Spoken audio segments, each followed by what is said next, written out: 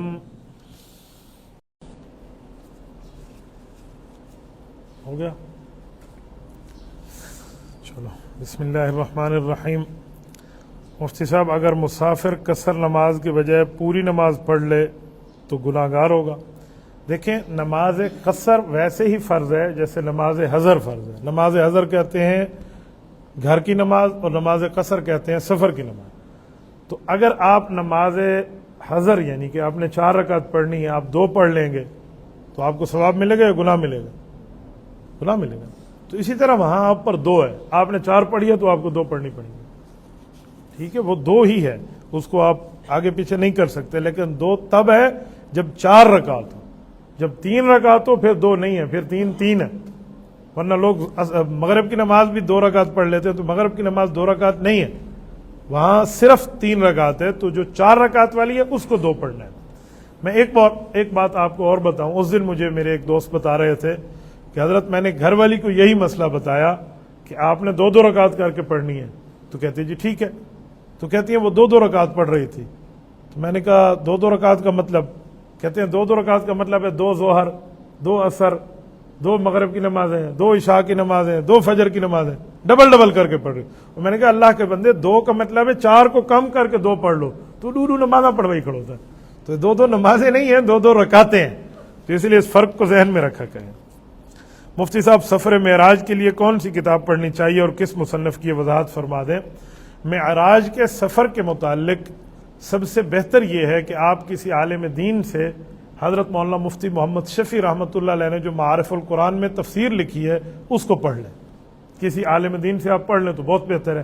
نہیں تو سیرت النبی کی کتاب ہے حضرت مولانا ادریس کاندلوی رحمۃ اللہ علیہ کی سیرت المصطفیٰ, اس میں سفر معراج کے ایک تفصیلی واقعہ موجود ہے, آپ وہاں سے اس کو پڑھ سکتے ہیں.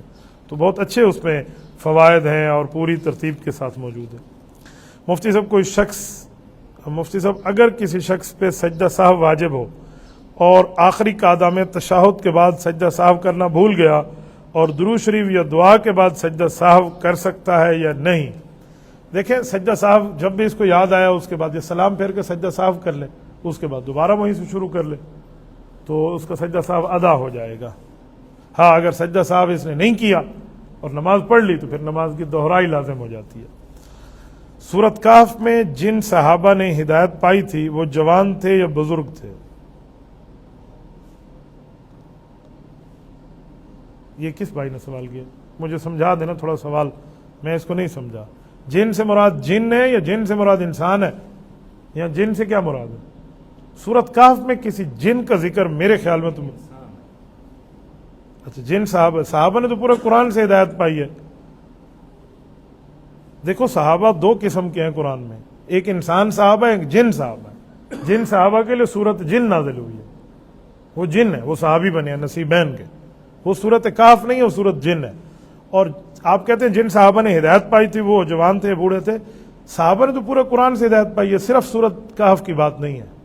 یا اصحاب کہف کی بات ہو تو تب میں کہہ سکتا ہوں کہ اصحاب کہف ہیں، ان کی تعداد یقینی طور پہ تو اللہ جانتا ہے، لیکن 7 کا تخمینہ قوی ہے، تو وہ لوگ جوان تھے جن کا ذکر ہے اصحاب کہف، شاید آپ ان کی بات کر رہے ہیں۔ اچھا اچھا اچھا، وہ ساتھ مجھے بتایا نا کہ اہل تشیع کا سوال ہے، پھر میں اس آئینے میں جواب دوں۔ دیکھیں سورۃ کہف کے اندر اصحاب کہف کا ذکر ہے۔ اصحاب کہف جو تھے وہ 7 افراد تھے، بادشاہ کے ظلم سے تنگ آ کر انہوں نے غار میں پناہ لی تھی۔ اب وہ جو پناہ لینے آئے تھے تو وہ جوان تھے، بوڑھے نہیں تھے، لیکن اللہ جل شانہ نے ان کے اوپر کرم کیا کہ انہیں سلا دیا۔ کب تک سلایا؟ قرآن کریم کہتا ہے کہ 309 سال تک وہ سوئے رہے، باہر حکومتیں بدل گئی، ریاستیں بدل گئی، ملک بدل گیا، نظام آئے، مملکت بدل گیا، پھر ان کی نیند اکھڑی۔ جب ان کی نیند ختم ہوئی تو ان کو یوں لگا کہ ہم صبح یا شام میں سے کسی ایک وقت میں سوئے ہیں، تو ایک دوسرے کو کہنے لگے فَبَعَثُوا أَحَدَكُمْ بِوَرِقِكُمْ هَٰذِهِ إِلَى الْمَدِينَةِ، یار پیسے لے لو، ایک بندہ جائے ذرا چھپ چھپ کے جائے، بادشاہ سے کوئی پولیس اس کی گھوم رہی ہو، ذرا جاؤ اور کوئی کھانا وانا تو لے کے آؤ۔ تو ایک بندہ چلا گیا، اس نے وہی پیسے دیے دکاندار کو، دکاندار نے کہا اے سکے تھے کھوٹے، یعنی یہ تو وہ سکے بند ہو گئے تھے، نئی حکومت تھی تو نئے سکے چلے تھے۔ تو یوں ہوتا ہوتا بادشاہ تک خبر پہنچی اور وہ واپس آئے، اور اس کے بعد اللہ فرماتے ہیں میں نے اس کا معاملہ چھپا دیا۔ اب 309 سال تک سوئے کیسے ہیں؟ قرآن کریم میں فرشتے ان کی سائڈیں بدلتے تھے تاکہ ان کے چہروں میں، ان کی آنکھوں میں نیند کے وقت سورج نہ لگے۔ تو یہ واقعہ موجود ہے، وہ جوان تھے، بوڑھے نہیں تھے، ٹھیک ہے۔ نمبر 2، اگر کوئی کہتے ہیں بوڑھے بھی تھے، مثلا کوئی اہل تشیع جو آپ کو کہہ رہا ہے کہ وہ بوڑھے بھی تھے، تو قرآن کریم نے اس کا یوں ذکر نہیں کیا کہ ہم کہ وہ بوڑھے نہیں تھے، بوڑھے تھے۔ قرآن پاک اس بارے میں تفصیل نہیں دے رہا، لیکن فتح کے لفظ سے سمجھ آتا ہے کہ وہ جوان تھے، ٹھیک ہے۔ سوال اپنا ہو یا کسی اور کے فرقے کا ہو نا تو وہ ساتھ وضاحت کیا کریں، بعض اوقات سمجھانے کے لیے فرق آ جاتا ہے۔ مفتی صاحب، موجودہ بھارت پاکستان کی جنگ کے بارے میں وضاحت کر دیں۔ دیکھیں میں نے جمعہ کے خطبے میں بھی یہی بات کی آپ کے سامنے کہ ہمارے حضرات کو جنگ کی حقیقت پتہ نہیں ہے کہ جنگ کیا ہے۔ بھارت نے بہانہ بنایا ہے پہلگام میں سیاحوں کے قتل کا، وہ جو سیاح قتل ہوئے ہیں ان میں کچھ مسلمان بھی ہیں، تو مسلمان کو کیسے ہم جا کے وہاں مار رہے ہیں؟ ایسا نہیں ہے، ان نے الزام لگایا پاکستان پہ۔ یار الزام لگانا تھا تو تحقیق کے بعد لگاتے نا، واقعہ کہ 30 منٹ بعد الزام لگایا اور واقعے سے 60 منٹ کے سفر پہ تھانہ موجود ہے، تو جب تھانے میں FIR ابھی درج نہیں ہوئی تھی تو یہ الزام کون لگا رہا ہے؟ اچھا جب الزام لگا لیا، چلو اس بھارت کی ویسے ہی پرانی ہندوؤں کی رونے کی عادت ہے، مار کے روتے ہیں، مار کھا کے بھی روتے ہیں، تو پھر تحقیق کے لیے بھی تو کوئی فورم موجود ہے نا دنیا میں۔ میں کہتا ہوں یہ کپڑا سفید ہے، ایک بھائی کہتا ہے نہیں کالا ہے، تو اس کے فیصلے کرنے کے لیے کوئی تو ہوگا، سفید کالے کوئی نشانی ہوگی تو فیصلہ ہو جائے گا۔ تو اس فیصلے کے لیے عالمی عدالت انصاف موجود ہے، پاکستان نے خود کو پیش کیا کہ جی وہاں چلیں، وہاں تحقیقات کرا لیں، انہوں نے نہیں مانا، صرف بہانہ تھا اور کچھ بھی نہیں تھا۔ اس کی بیک پر اسرائیل ہے، اس کی بیک پہ امریکہ ہے، وہ چاہتے ہیں جو پاکستان فنڈنگ کر رہا ہے فلسطین کو، یہاں کے مسلمانوں کو جو ذہن ہے فلسطین اور مسجد اقصیٰ کے ساتھ دھڑکتا ہے، ان کو یہاں انگیج کیا جائے، وہ یہی چاہ رہے ہیں اور کچھ بھی نہیں۔ اچھا وہ جو پاکستان نے مارا ہے تو اس کے جواب میں پھر ان نے جو حملہ کیا ہے وہ بچوں پہ کیا ہے، خواتین پہ کیا ہے، تو خواتین اور بچے وہاں مارنے گئے تھے۔ مساجد پہ حملہ کیا، تو مسجد والے وہاں تمہیں مارنے گئے تھے۔ حالانکہ انڈین وہاں جو ان کے کلپس آ رہے ہیں اس میں وہ بتاتے ہیں کہ انڈین فوجیوں کے لباس میں آئے ہیں، فلاں ہوا ہے فلاں ہوا ہے، اتنا زیادہ ہائی سیکورٹی کا علاقہ ہے، تو اس میں ہمارے حضرات کیسے گھس گئے؟ کوئی تو دنیا کا پروف ہوگا، کوئی آ کر بندہ بات کر لے، دیکھ لے۔ تو ایسا کچھ بھی نہیں، تو ان نے بہانہ بنایا۔ اس کے بعد میں یہاں ایک جملہ کہتا ہوں، میں اپنے علاج کے سلسلے میں ملک سے باہر تھا، مجھے وہاں کچھ انڈیا کے مسلمان مل کے کہہ رہے تھے کہ جی حضرت کچھ بھی ہو اپنے ملک کے ساتھ ہے، تو میں انہیں ایک بات کہتا ہوں، آج میڈیا کے ذریعے میرے مسلمان بھائی جو ہیں ہمارے انڈیا کے، ان تک یہ بات جائے گی کہ آپ اپنی حکومت کے ساتھ کس بنیاد پہ ٹھہرے ہیں؟ اس نے تو یہاں مسجد پہ اٹیک کیا ہے، اس نے حضرت مولانا مسعود اظہر صاحب کی فیملی پہ اٹیک کیا ہے، ان نے وہاں حافظ سعید صاحب کے مرکز پہ اٹیک کیا ہے، حزب المجاہدین کے مرکز پہ اٹیک کیا ہے، وہاں تو بچوں کو شہید کیا ہے۔ حضرت مولانا مسعود اظہر صاحب کی فیملی، آپ اندازہ لگائیں ہمارے علماء کے دل کی بات. گلزار بھائی وہاں 1000 طالب علم پڑھتا ہے.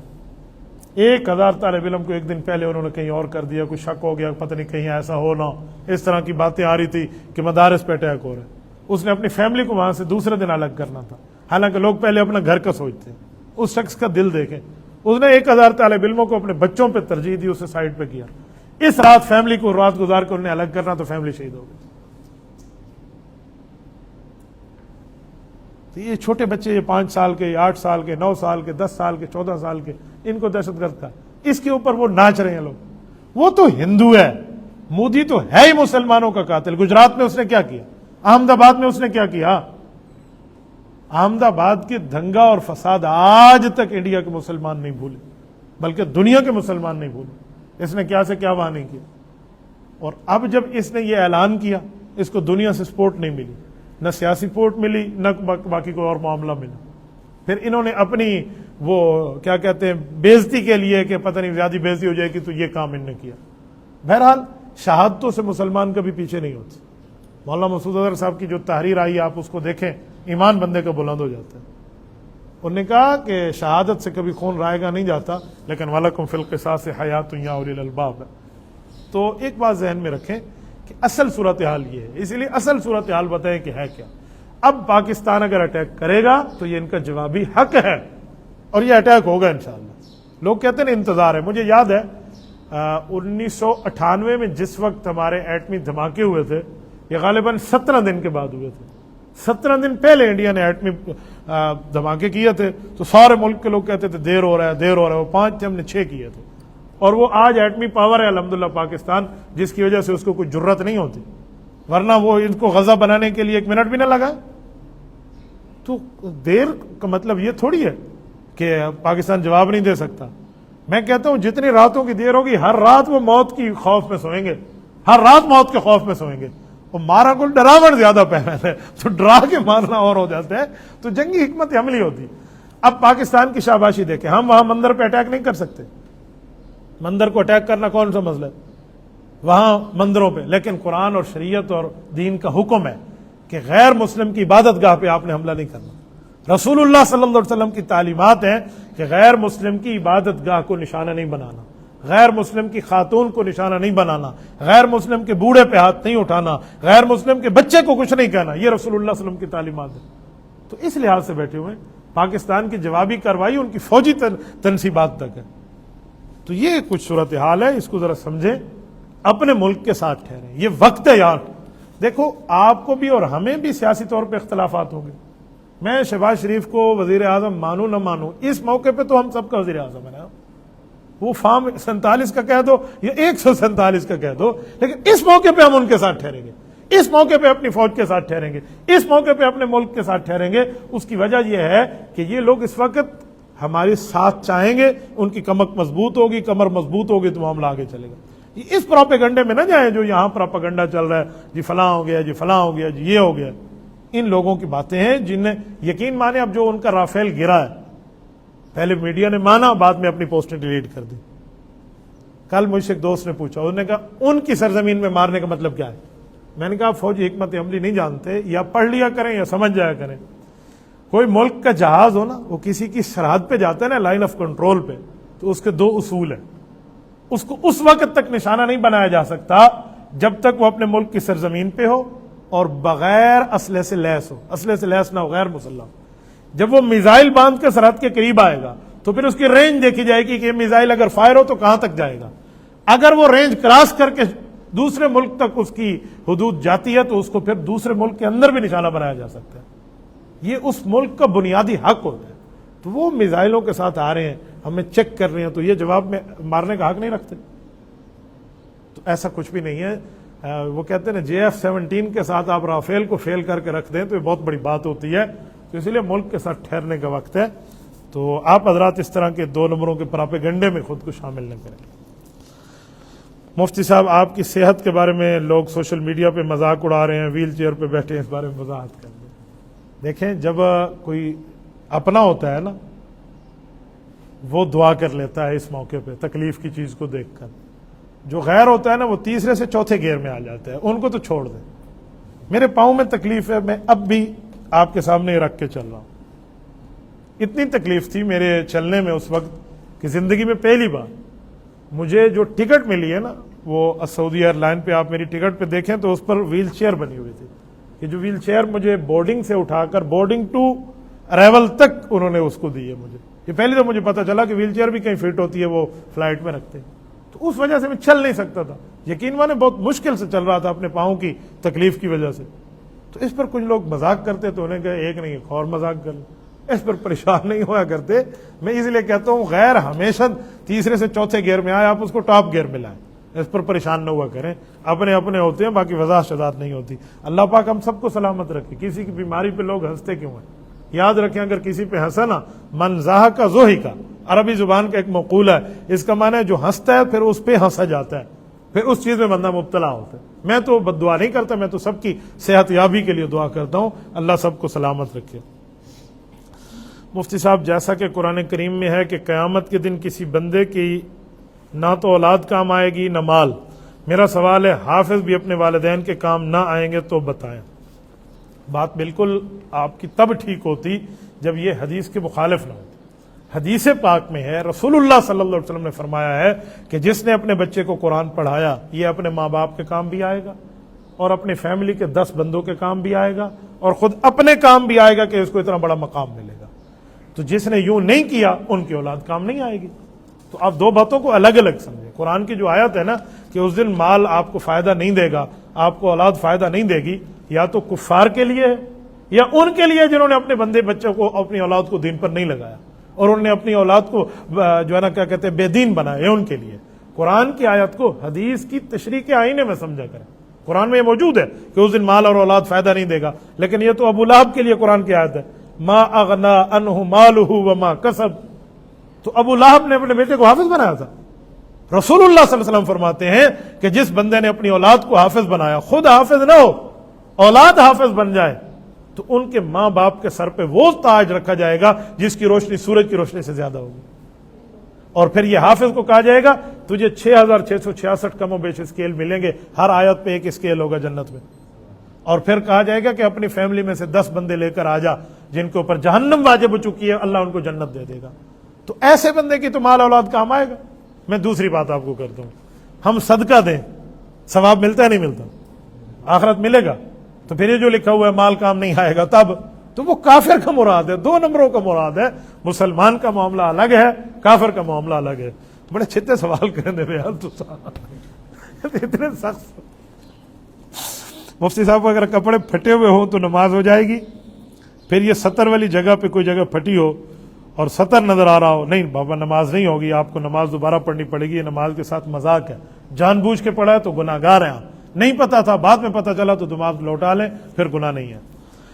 مفتی صاحب کتنی ناپاکی لگنے سے کپڑا ناپاک ہو جاتا ہے؟ یہ بھی بتا دیں کہ بارش کا پانی گلیوں میں کھڑا ہوتا ہے، گندا ہوتا ہے، اس میں چلیں تو وضو ٹوٹے گا یا صرف پاؤں دھونے پڑیں گے؟ دیکھیں یہ 2 باتیں ہیں. پہلی بات کہ کتنی پلیتی پر جو ہے نا کیا کہتے ہیں وہ ہے کپڑا ناپاک ہو جاتا ہے. تو اس کے لیے سمجھانے کے لیے علماء نے قرآن حدیث سے جو مسئلہ نکال کے آپ کو خلاصہ بتایا نا وہ ہے قدر درہم. قدر درہم جتنی پلیتی لگے تو کپڑا ناپاک ہے. اب قدر درہم کسے کہتے ہیں؟ قدر درہم سمجھانے کے لیے کہتا ہوں یوں آپ ہاتھ رکھیں، یوں پورا کھول کے بھی نہیں، یوں بند کر کے بھی نہیں، یوں نارملی سے درمیان میں رکھیں. اس کے اوپر پانی ڈالیں، آپ کی ہتھیلی پہ جتنا پانی ٹھہر جائے اسے کہتے ہیں قدر درہم. پرانے زمانے کا جو نقد درہم ہوتا تھا وہ کلدار روپے کی طرح ہوتا تھا، جیسے بنے ہوئے ہوتے ہیں لوہے کے سکے. تو اتنا پانی ٹھہرتا ہے. اتنی پلیتی جسم کے کسی جگہ پہ یا جسم کے کسی کپڑے پہ لگی ہے تو ٹھیک ہے، نماز ہو جائے گی. اتار دیں تو بہت بہتر، لیکن اگر اس سے زائد پلیتی لگی ہے نماز نہیں ہوگی. پھر آپ کو کپڑا دھونا ہوگا، جسم کا حصہ دھونا ہوگا. یہ قدر درہم آپ سمجھ جائیں. اسے کف دست بھی کہتے ہیں، ہتھیلی جتنی. اس پہ ایک بات اور ذہن میں رکھیں. ایک ساتھی کہتے ہیں ادھر تھوڑی پلیتی لگی ہے، ادھر بھی تھوڑی لگی ہے. اب دونوں تو چھوٹی چھوٹی ہیں، پھر کیا؟ اس کا جواب بھی علماء نے لکھا ہے کہ چھوٹی چھوٹی پلیتیاں جمع کر کے اندازہ لگائیں وہ قدر درہم بنتی ہیں، ساری ملا کے تب تو نماز ہو گئی. اگر اس سے زائد ہے تو نماز نہیں ہوگی. کہتے ہیں فتویٰ یہ ہے. ایک بزرگ کو امام ابو حنیفہ کے بارے میں کہتے ہیں، لیکن میں نے پڑھا نہیں ہے، ایک عالم سے سنا ہے، ہو سکتا ہے کسی اور کی بات ہو. کہتے ہیں ان کو تھوڑی سی پلیتی جسم پہ لگی تو وہ کپڑا دھو رہے تھے. کہا کیوں؟ کہ جی میں نماز پڑھنی ہے. انہوں نے کہا حضرت وہ تو نماز تو ہو جاتی ہے. تو انہوں نے کہا ہو جاتی ہے لیکن تقوی کے خلاف ہے. وہ فتویٰ تھا تو یہ تقوی ہے کہ اس کو بھی دھو لیا جائے. تو بہتر تو یہی ہے. لیکن اگر ایسا معاملہ نہ ہو تو نماز ہو جائے گی اگر قدر درہم کے اندر ہے. دوسرا سوال کہ بارش کا پانی گلیوں میں کھڑا ہوتا ہے, اس سے آپ چلتے ہیں, گندا پانی ہے, تو وضو ٹوٹے گا یا نہیں؟ دیکھو پلید پانی آپ کے جسم پہ لگا, اس سے وضو نہیں ٹوٹتا. جب تک آپ پاؤں دھو لیں آپ کا پاؤں پاک ہو گیا, وضو نہیں ٹوٹے گا آپ کا. جسم ناپاک ہونا اور ہے, وضو ٹوٹنا اور ہے. میں آپ کو مثال دیتا ہوں. آپ وضو میں اور آپ بیٹھے ہوئے ہیں, آپ کہیں جا رہے ہیں, آپ کے پاؤں کے ساتھ تھوڑی سی گندگی ٹچ ہو گئی ہے, تو اس سے آپ پاؤں دھوئیں گے نا, وضو دوبارہ تو نہیں کریں گے. اس سے وضو نہیں ٹوٹتا, وضو اپنی جگہ برقرار رہتا ہے. وضو تب ٹوٹتا ہے جب نواقض وضو ہوں. مفتی صاحب ایک شخص نماز نہیں پڑھتا, اس کو ہم نماز کی دعوت دیں, وہ آگے سے انکار کر دے تو ہم گناہ گار ہوں گے؟ دیکھیں دو باتیں ہیں. دعوت وہاں دیں جو آدمی دعوت کو مانے, اس کے دل میں کوئی سنجیدگی ہو, وہ حیا ہو, آپ وہاں دعوت دیں, وہ مانے یا انکار نہ کرے, پھر تو ٹھیک. لیکن ایک آدمی اتنا ضدی ہے, ہٹ دھرم ہے کہ آپ دعوت دیں گے وہ دین کا مذاق اڑائے گا, ایسے کو دعوت نہیں دینی چاہیے. آپ خواہ سے کیوں دین کا مذاق بنواتے ہیں؟ بندے کو بعضوں کا چہرے سے بھی سمجھ آ جاتا ہے, بیہیویئر سے بھی سمجھ آ جاتا ہے, دوسرے کے رویوں کے معاملات بھی سامنے ہوتے ہیں. تو اس طرح دیکھ کر آپ کیا کریں کہ ضدی اور ہٹ دھرم کے لیے, ہر بندے کے لیے جو ہے نا وہ سیدھی انگلی سے معاملہ نہیں بنتا, ٹھیک ہے نا. مفتی صاحب پوچھنا تھا کہ ایک مسئلہ, میں نے داڑھی رکھی ہوئی ہے لیکن داڑھی کے کچھ بال چھوٹے ہیں کچھ بڑے ہیں, تو کیا میں برابر کروانے کے لیے کٹوا سکتا ہوں؟ بعد میں توبہ کر کے پوری رکھ لوں گا. اچھا, شکر ہے آپ نے آخری لفظ لکھا ہے, ورنہ میں مسئلہ پورا نہ سمجھتا. دیکھو آپ کی ایک مٹھی داڑھی ہے, اس کے بعد آپ کٹوا دیں, کوئی مسئلہ نہیں ہے, برابر کرا لیں. لیکن ایک مٹھی سے چھوٹی ہے, کچھ بڑی ہیں کچھ چھوٹے ہیں, تو خیر ہے, پھر کوئی نہیں مسئلہ. جسم میں چیزیں ہیں, کچھ چھوٹی ہوتے ہیں کچھ بڑے ہوتے ہیں, ہم نہیں کٹواتے. یہ انگلیاں دیکھی ہیں, یہ برابر ہیں, کچھ بڑی ہیں کچھ چھوٹی ہیں, کچھ موٹی ہیں کچھ پتلی ہیں, انگوٹھے اور انگلی, ہم کٹوا دیں گے. جیسے اب یہ نکی ہے نہیں کوئی نہ, سارے برابر کرا لو. آپ کہیں گے نہیں یہ حسن ہے, تو بھائی داڑھی کا حسن نہیں ہے اللہ کے بندے. آپ کو پتہ ہے داڑھی جب مسلمان کے چہرے پہ ہوتی ہے تو نبی علیہ الصلوۃ والسلام نے کیا بتایا؟ حضور صلی اللہ علیہ وسلم نے فرمایا اللہ نے کچھ فرشتے پیدا کیے ہیں, ان فرشتوں کا کام یہ ہے کہ وہ قیامت تک یہی تسبیح پڑھیں گے, سبحان الذی زین الرجال باللحا, اے اللہ تو پاک ہے, تو نے ان مسلمان مردوں کو خوبصورتی دی ہے داڑھی کے ساتھ. یہ فرشتے تسبیح پڑھتے.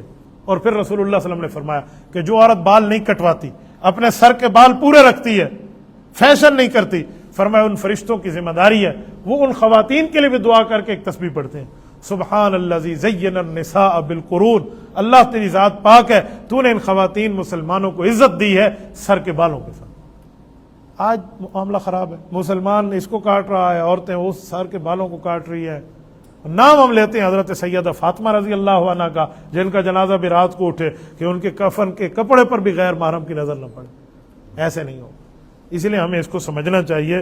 آپ یہ کہہ رہے ہیں نا کہ میں اس طرح کر کے بعد میں توبہ کر لوں گا, آپ جب بال کٹوائیں, بڑے بال ہونے سے پہلے آپ کے داڑھی کی موت آ جائے, پھر کیا بنے گا؟ آپ تو یہی وردی لے کر فرشتوں کے سامنے جائیں گے, آپ کی تو وردی مکمل نہیں ہوگی مسلمانیت والی. کیا کہیں گے اللہ کے دربار میں, کیا منہ دکھائیں گے فرشتوں کو؟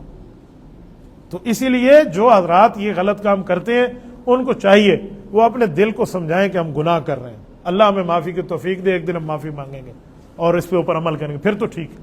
لیکن کوئی داڑھی کٹوا کے اس پہ خوش ہوتا ہے نا کہ میں صحیح کر رہا ہوں, ایمان جانے کا خطرہ پیدا ہو جاتا ہے. اللہ معاف فرمائے.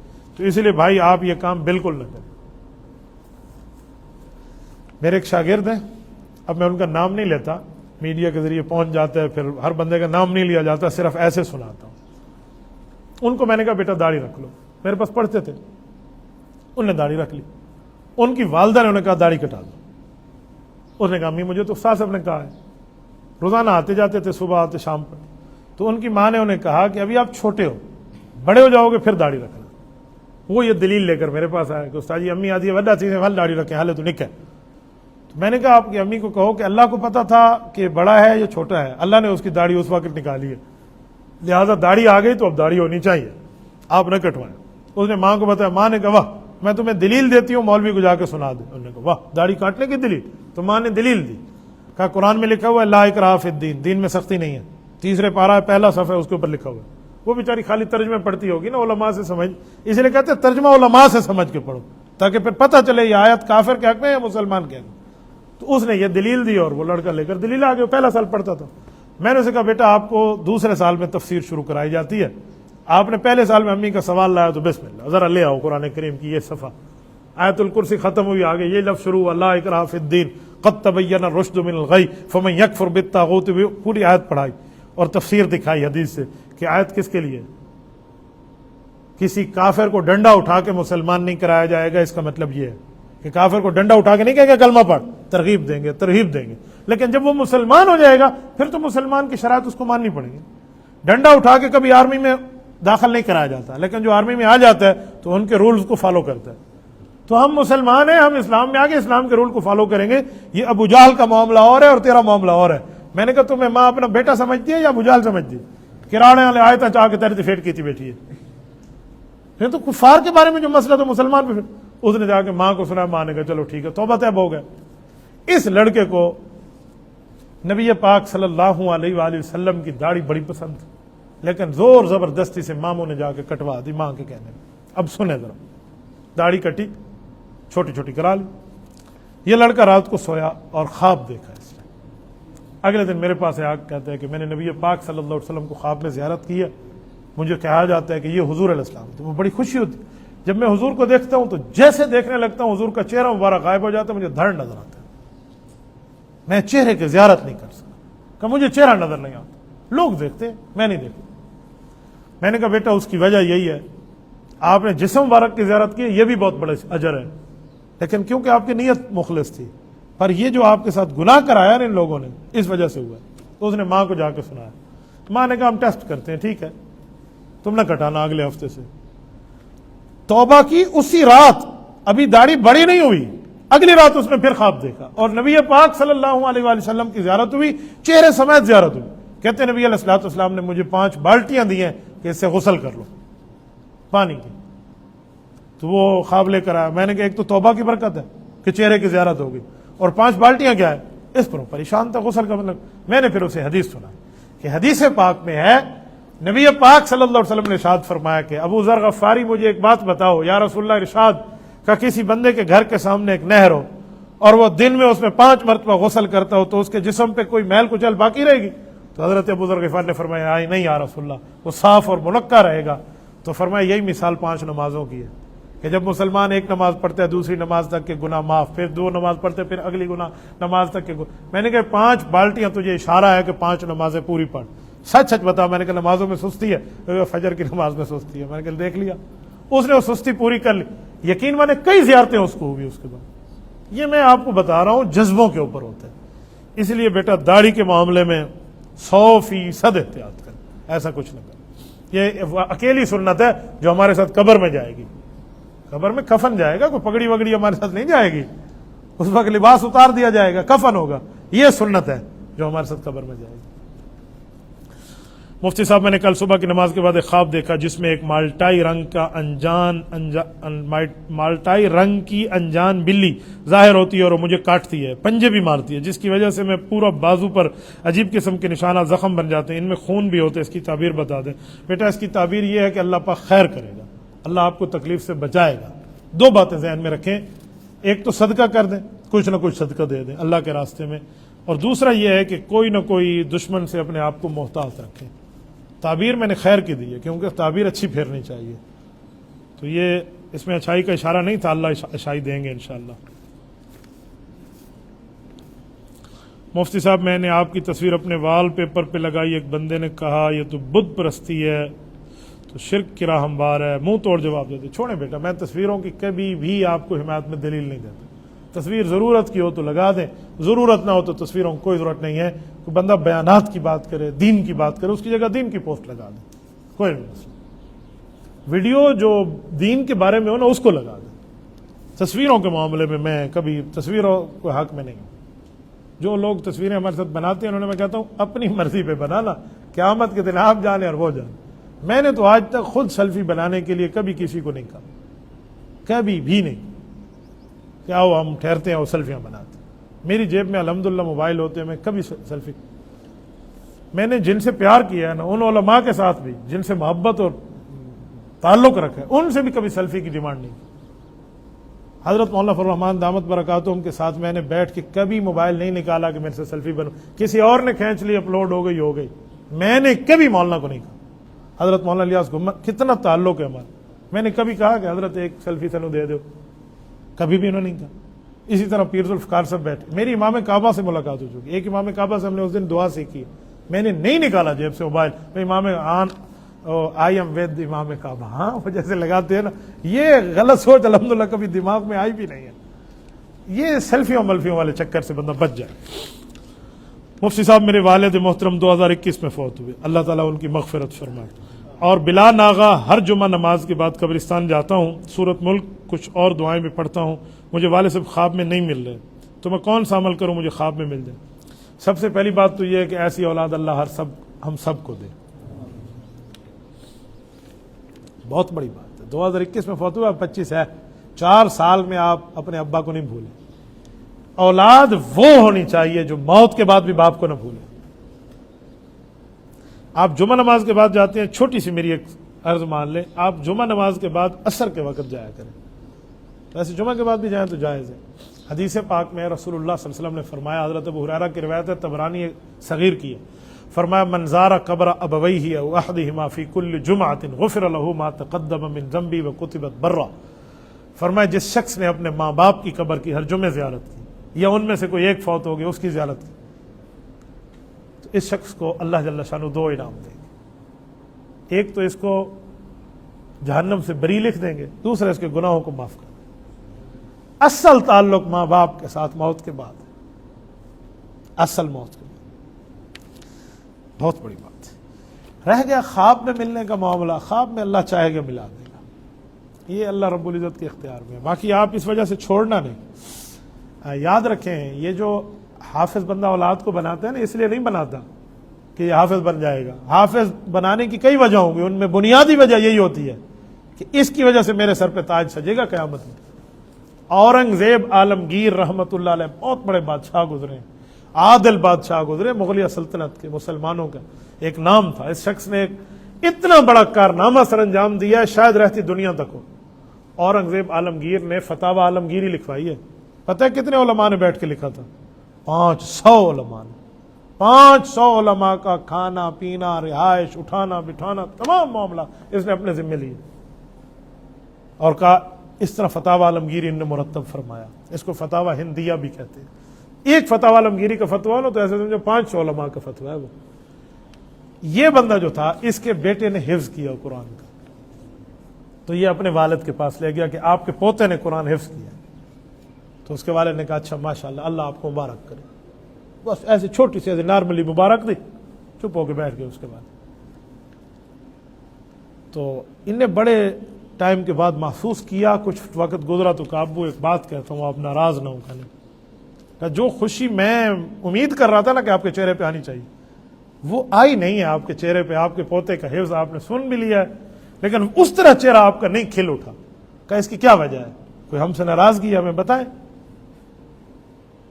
تو والد نے کہا نہیں، اس کی ایک وجہ ہے، اگر تم پوری کر لو۔ تو اس نے کہا ضرور میں پوری کر لوں گا، میں بادشاہ ہوں، کیا مال چاہیے؟ کہ انہوں نے کہا مال وال نہیں چاہیے مجھے، یہ جو تو نے مجھے خوشخبری سنائی ہے خوشخبری ہے، لیکن قیامت میں تیرے سر پہ تاج سجے گا، اس کے پڑھنے سے میرے سر پہ تاج نہیں سجے گا۔ کہا میرے سر پہ تاج سب سجے گا جب میرا بیٹا حفظ کرے گا۔ اس نے سلطنت حوالے کرا دی کسی کے، پتہ نہیں کتنا عرصہ، کوئی 6 ماہ کہتے ہیں، کوئی سال کہتے ہیں، ایک کونے میں بیٹھ گیا۔ جس دن اس نے قرآن کا حفظ پورا کیا، پھر ابا کو آ کے السلام علیکم، کہ ابا جی اب آپ کے سر پہ بھی تاج سجے گا۔ اصل حفظ یہی ہے، اصل حفظ یہی ہے، اصل حفظ۔ میرے دوستو، میں بہت اوقات حیران ہوتا ہوں، اللہ ایسی اولاد سب کو دے۔ آج کل لوگ ماں باپ کو بھول جاتے ہیں۔ میں ایسے ایسے حضرات کو جانتا ہوں جن کو ماں باپ کی وفات کا فرق ہی نہیں پڑتا۔ میں کئی ایسے جنازوں میں جاتا ہوں، کئی ایسی جگہوں میں جاتا ہوں۔ اگر یوں اولاد اپنے ماں باپ کو بھول گئی نا، کل ان کی اولاد بھی انہیں بھول جائے گی۔ آپ اپنے والدین کی عزت رکھیں گے، اولڈ از گولڈ، یاد رکھیں، آپ کی اولاد بھی آپ کی عزت کرے۔ ماں باپ وہ ہیں، تم نیت نہ کرو نا، تمہارے نفل کا ثواب آٹومیٹیکلی اللہ ماں باپ کو بھیجے گا۔ نفل صدقہ ہو، نفل نماز ہو، نفل تلاوت ہو، نفل حج ہو، نفل عمرہ ہو، ماں باپ کو جائے گا سمجھ۔ میں نے الحمدللہ کئی عمرے کے سفر کیے ہیں، نبی علیہ السلام کے لیے، انبیاء، صحاب سب کے لیے پڑھا ہے۔ جس دن میں نے اپنے والد صاحب کے لیے نیت کر کے اور والدہ کے لیے پڑھا نا، وہ عمرے کی کیفیت مجھے آج تک نہیں بھولی، آج تک نہیں بھولی۔ تو ماں باپ ہوتے، ہمارے والد صاحب کو اللہ غریق رحمت فرمائے، بازار میں جا رہے ہوتے تھے تو کبھی ابو کے ساتھ میں چلا ہوں اور راستے میں والد صاحب نے مجھ سے کوئی صورت نہ سنی ہو قرآن کی، یا کوئی حدیث یاد نہ کروائی ہو، یا نماز جنازہ نہ پوچھا ہو مجھ سے کیسے پڑھتے ہیں، یا اذان اور اقامت کا فرق نہ پوچھا ہو، یا بالغ بچی اور نابالغ بچے کے جنازے کا فرق نہ پوچھا ہو، الفاظ نہ سنے ہو، مجھے یاد نہیں۔ ہمیشہ چلتے والد سے یہی پوچھتے تھے، ہاں نابالغ بچی کا جنازہ سناؤ، اللہم اجعل ہولنا اور حالنا کے فرق پہ زور دیتے تھے، شافعۃ و مشفعہ کے فرق پہ زور دیتے تھے۔ تو اس طرح نا کئی مرتبہ غصے کی وجہ سے والد صاحب کے ہاتھ میں لاٹھی ہوتی تھی، مجھے آج بھی یاد ہے۔ جمعہ کی نماز اپنے حافظ صالح والی مسجد میں پڑھی، نماز کے بعد آ رہے ہیں تو والد صاحب کو غصہ اس لیے آیا کہ میں نے وہاں 2 نفل چھوڑ دیے تھے، وہ میں نے نہیں پڑھے، میں چھوٹا تھا، نابالغ تھا اس وقت، بہرحال غصے میں تھے۔ راستے مجھے کہا کہ نابالغ بچے کا جنازہ سناؤ، تو اللہم اجعل ہولنا سے شروع ہوتے اور میں نے پڑھ لیا اللہم اجعل حالنا۔ تو وہ جو ایسی تھی نا، اس سے مجھے یوں پکڑا اور یوں اس پہ زور دیا، کھانے پینے پہ تو بہت تکڑے اور تمہیں جنازے کا فرق نظر نہیں آتا۔ میں آج بھی کسی جنازے پڑھانے کے لیے ٹھہرتا ہوں اور یوں اللہ اکبر کرتا ہوں، مجھے ابا یاد آ جاتا، میں ان کے اصال ثواب۔ تو ماں باپ ایسے ہوتے ہیں۔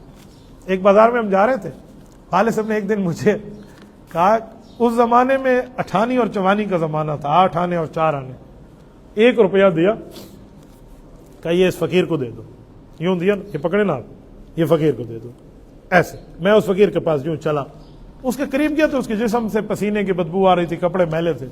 میں نے دل ہی دل میں کہا کہ ابو خود دے دیتے، میں کوئی کملے تے میلے فقیر دے کو کرن دی کیڑی لوڑ ہے، جیسے بچے کے دماغ میں۔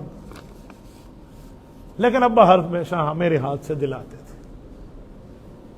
میرے والد صاحب دنیا سے رخصت ہو گئے، یہ بات میرے دل میں تھی کہ پتہ نہیں ابو کیوں دلاتے۔ ایک دن مجھے یہ بات سمجھ آئی، میں نے کچھ روایات پڑھی نا کہ ابا عادت ڈالنا چاہتے تھے کہ یوں دیا کرو، عادت ڈالنا چاہتے تھے۔ تو والدین ایسے ہوتے۔ آپ کو زیارت تو نہیں ہو رہی نا جس بندے نے سوال لکھا ہے، لیکن جس دن ہوگی نا پھر سارے آپ کو غم بھول جائیں گے۔ آپ ایصال ثواب اپنی ماں باپ کو کبھی نہ بھولنا، کبھی نہ بھولنا، یاد رکھو۔ ایصال ثواب کے لیے رسول اللہ صلی اللہ علیہ وسلم نے فرمایا، جب کوئی بندہ فوت ہو جائے، فرمایا ان المیت کا غریق المتغوث فی القبر، فرمایا جس طرح ڈوبنے والا دریا میں لوگوں کو دیکھتے ہیں نا، مجھے کوئی بچائے بچائے، تنکے کا سہارا بھی لیتے ہیں، فرمایا اس طرح میت قبر میں ایصال ثواب کو مانگ رہا ہوتا ہے، اس طرح مانگ رہا ہوتا ہے۔ ینتظر الی اہلہ ان یرسلوا الیہ من تلاوت القرآن کریم، وہ اپنی آل اولاد کو دیکھتے ہیں کہ مجھے قرآن پڑھ کے تو بخشے، قرآن پڑھ کے تو بخشے۔ میرے والد صاحب میری دادا جان کی قبر پہ مجھے لے کے جاتے تھے، حالانکہ میرے والد صاحب کے ابا، ہمارے دادا اس وقت فوت ہوئے جب ابو 10 مہینے کے تھے، 10 مہینے کے تھے، اپنے باپ کی شفقت پوری زندگی نہیں پائی۔ 10 مہینے کے بچے کو کیا پتہ ہے میرا ابا کیا ہے، لیکن ان کی قبر پہ کبھی جانے میں ابو نے ناغہ نہیں کیا، کبھی ناغہ نہیں، مجھے لے کے جاتے۔ ہماری دادی، میں نے دادی اماں کو نہیں دیکھا، ان کی قبر پہ لے کے جاتے اور اوپر ٹھہرتے، ہاں یہاں سورت یاسین پڑھو۔ کئی مرتبہ میں نے وہاں سورت یاسین، میری پسینے نکل آتے، لیکن ابا مجھے سورت یاسین پڑھواتے۔ اس کا وجہ الحمدللہ آج میں بھی جاتا ہوں، میری اولاد بھی جاتی ہے، اور یہ بھی پڑھ کے اپنے دادا کو سناتے۔ تو یہ نہیں بھولے، موت کے بعد اصل چیز ہوتی ہے نہ بھولنا۔ اللہ ہم سب کو اپنے والدین بھی یاد رکھنے کی توفیق عطا فرمائے، اور اللہ جل شانہ ہماری دنیا اور آخرت بہتر کرے۔ الحمدللہ رب العالمین والعاقبۃ والصلاۃ والسلام علی سید الرسل وخاتم ربنا ظلمنا انفسنا وان لم تغفر لنا وترحمنا لنكونن من الخاسرین ربنا آتنا فی الدنیا حسنہ وفی الآخرۃ حسنہ وقنا عذاب النار وادخلنا الجنۃ مع الابرار یا عزیز یا غفار یا رحمان۔ اے اللہ جتنی گفتگو ہے اس کو قبول فرما، نبی پاک علیہ السلام نے جو خیریں مانگی عطا فرما، جن شرور سے پناہ مانگی مولا پناہ عطا فرما۔ اے اللہ اے اللہ اے اللہ، فلسطین کی حفاظت فرما، مسجد اقصیٰ کی حفاظت فرما، غزہ کی حفاظت فرما، اسرائیل کو تباہ اور برباد فرما، تمام آبان و انصار کے ساتھ تباہ اور برباد فرما۔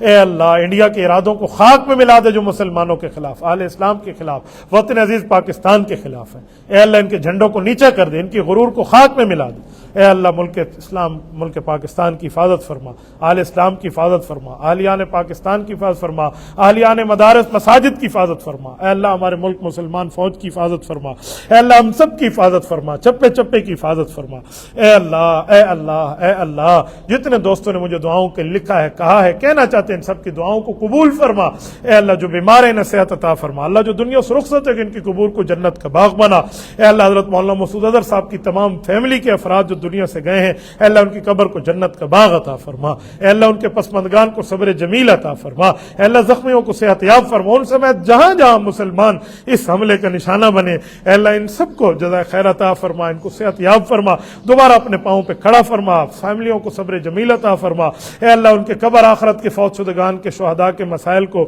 قبر آخرت کے منازل کو آسان فرما، اے اللہ آئندہ کے لیے حفاظت فرما، صلی اللہ تعالی علی خیر خلقہ محمد وعلی آلہ وصحبہ اجمعین۔